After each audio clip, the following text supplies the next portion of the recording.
Hello everyone, आज हम देखेंगे ट्रेडिंग जर्नल क्या होता है। प्रैक्टिकल एग्जांपल लेते हैं। सपोज आपकी कोई स्टेशनरी शॉप है ना, तो आप स्टेशनरी शॉप में क्या क्या सेल करेंगे? बुक्स हो गई, पेन, पेंसिल, इरेजर, शार्पनर हो गए, स्टिकर्स हो गए, नोटबुक्स हो गए, स्पाइरल्स हो गए, बहुत सारी चीज़ें। सपोज एक क्लाइंट आया आपसे, बुक, 2 नोटबुक, 2 है ना पेंसिल, 2 इरेजर, 2 पेन, कुछ ऐसी चीज़ें, 2 चार्ट पेपर लेके गए, है ना। अब उसका आप रिकॉर्ड मेंटेन करते हैं ना, उस एक क्लाइंट ने आपसे कितनी चीज़ें ली, उसका बिल का अमाउंट क्या हुआ, वो कौन से डेट को लेके गया, उनका नाम क्या था, उनका मोबाइल नंबर क्या था, ये सब आप मेंटेन करते हैं ना, इन सब का रिकॉर्ड रखते हैं। और ये रिकॉर्ड रखना क्यों ज़रूरी है? और बस यही रिकॉर्ड नहीं, जैसे सपोज आपने किसी से परचेज़ किया तो आपने किस रेट पे परचेज़ किया, इसका भी रिकॉर्ड रखना ज़रूरी है और सिस्टम में एंट्री करना ज़रूरी है। नहीं तो फिर आपका जो प्रॉफिट परसेंट डिसाइड है, फिर वो कैसे आप डिसाइड करेंगे कि आपको किस रेट पे बेचना है। तो हर शॉप में, या फिर वो स्टेशनरी की शॉप हो या फिर क्लोथिंग की शॉप हो, डेटा मेंटेन होता है ना। आज कितने की सेल्स हुई, आज कितने का परचेज हुआ, आज क्या इलेक्ट्रिसिटी बिल लगा, स्नैक्स का, टी का क्या खर्चा हुआ, ये सब रिकॉर्ड हम एक बिजनेस में मेंटेन करते हैं।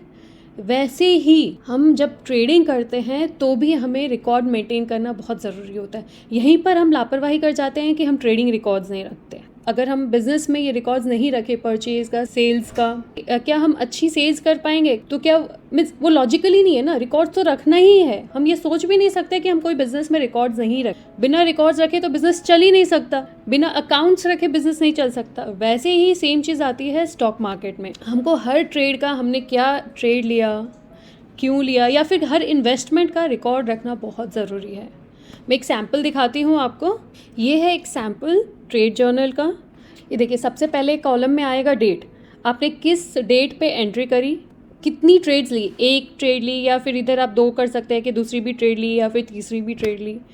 फिर थर्ड कॉलम में है स्क्रिप्ट, कौन सा शेयर आपने खरीदा, इन्फोसिस लिया, जो भी है वो मेंशन करना है। फिर बाई किया या सेल किया वो मेंशन करना है। किस रीज़न से एंट्री किया, या फिर कोई कैंडलस्टिक पैटर्न था या फिर chart pattern, classical chart pattern था, क्यों एंट्री किया वो रीज़न मेंशन करना है। किस रेट पे एंट्री की वो मेंशन करना है। फिर अब स्टॉप लॉस क्या रहे उसका, चार्ट के हिसाब से, या फिर फिक्स स्टॉप लॉस आप हमेशा क्या रखते आए हैं, ये आपको ट्रेड से पहले ही डिसाइड करना है ताकि ट्रेड के दौरान आपको बायसनेस नहीं हो। फिर उसके बाद प्रॉफिट बुकिंग कितने में करना है वो डिसाइड करेंगे। तो एक एंट्री हमारी डिसाइड हो गई 1800 की, और एग्जिट के 2 कंडीशन है, या तो मार्केट 1745 पे आएगा तब हम एग्जिट करेंगे, या फिर 1925 पे जाएगा ऊपर तब हम एग्जिट करेंगे। यही 2 कंडीशन है। तो रिस्क कितना हुआ हमारा, एंट्री माइनस स्टॉप लॉस 55 रुपये का। फिर हो गया हमारा फिक्स्ड रिस्क पर ट्रेड। इस ट्रेड पे, जैसे हर ट्रेड पे हमें रिस्क बराबर रखना चाहिए। ये अगर आप सेकंड भी ट्रेड लेते हैं तो उसमें भी 5000 ही आएगा, यहाँ पर तीसरा ट्रेड लेते हैं तो भी ये 5000 ही आएगा। फिर इसके अकॉर्डिंग हम क्वांटिटी डिसाइड करेंगे। क्वांटिटी कैसे, क्वांटिटी का फॉर्मूला इसमें डाला हुआ है।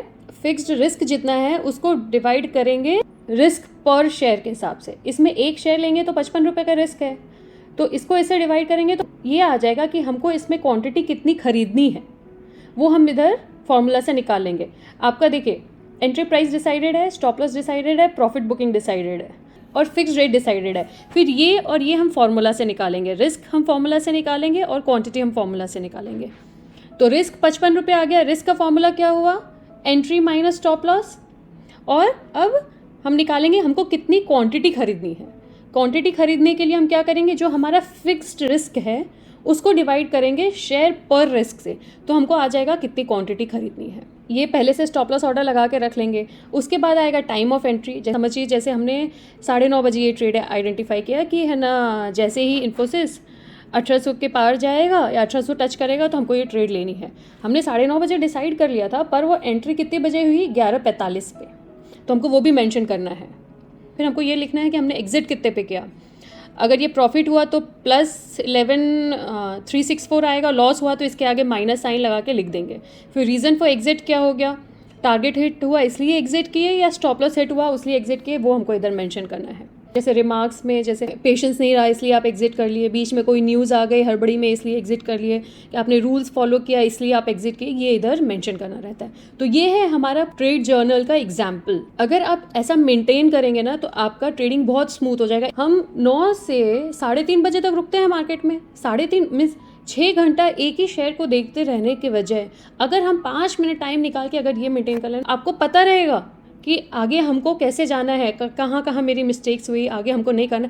क्योंकि आप 1 दिन का, 2 दिन का, 3 दिन का, 1 हफ्ते का ट्रेड्स आप याद कर सकते हो, उससे ज़्यादा आप कितना याद करोगे। उसके बाद तो रिकॉर्ड्स मेंटेन करना ज़रूरी है ना। जैसे एक दुकान चलती है, एक बिज़नेस चलता है, तो बिज़नेस के भी रिकॉर्ड्स होते हैं, तब तो हमको समझ में आता है कि साल के एंड में हमको प्रॉफिट लॉस क्या हुआ, कौन सा प्रोडक्ट बेचने से हमको ज़्यादा प्रॉफिट हुआ, अगले साल कौन सा प्रोडक्ट ज़्यादा मंगा के बेचना चाहिए। वही सेम चीज़ अप्लाई करना है हमको शेयर मार्केट में। हमको अपना ट्रेड जर्नल ज़रूर मेंटेन करना चाहिए, और ये एग्जाम्पल है ट्रेड जर्नल का। अब आपको अगर ट्रेड जर्नल से रिलेटेड कोई क्वेरी है तो मुझे मैसेज कीजिएगा कमेंट में, मैं आपको रिप्लाई करती हूँ। तो आज से ही प्रॉमिस कीजिए कि आप ट्रेड जर्नल ज़रूर मेंटेन करेंगे, और अपनी ट्रेडिंग जर्नी को, इन्वेस्टिंग जर्नी को बिजनेस के जैसे लीजिए, गैम्बलिंग के जैसे नहीं। जैसे बिजनेस में रिकॉर्ड मेंटेन करते हैं, पूरा प्रोसेस फॉलो करते हैं, वैसे ही ट्रेडिंग में भी कीजिए। Okay, thank you. मिलते हैं अगले वीडियो पे। नमस्कार।